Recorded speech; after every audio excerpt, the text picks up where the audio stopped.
तोरा चोली के साइज छोड़ी रे दिन पर दिन बढ़ता, दिन पर दिन बढ़ता।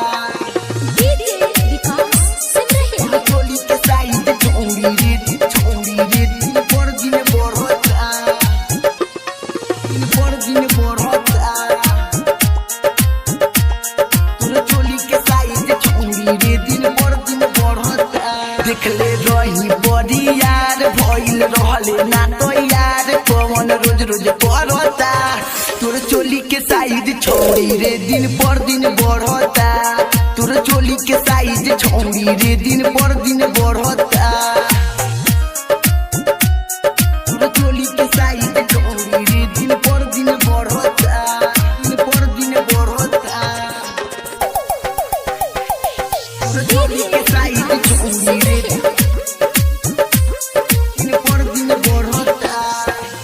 रहले नादान छुट्टी रहे सामान रे।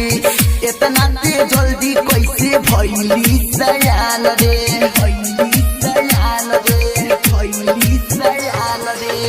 रहले नादान छुट्टी रहे सामान रे। इतना ते जल्दी कैसे भइली सयान रे। पहले रहले दुबाराइल कैसे बारे के मोटाइल की आपस में लड़ता। तोर चोली के साइज छोड़ी रे दिन पर दिन बढ़ता। तोर चोली के साइज छोड़ी रे दिन पर दिन बढ़ता। तोर चोली के साइज छोड़ी रे दिन पर दिन बढ़ता, दिन पर दिन बढ़ता। तोर चोली के साइज छोड़ी रे राजा दीवाना तो पे भइले फिरारे। मनोहर भोला कहे देवे किनारे, देवे किनारे, देवे किनारे। पर भूलल अमरीश तो पे भइले फिरारे। मनोहर भोला कहे देवे किनारे।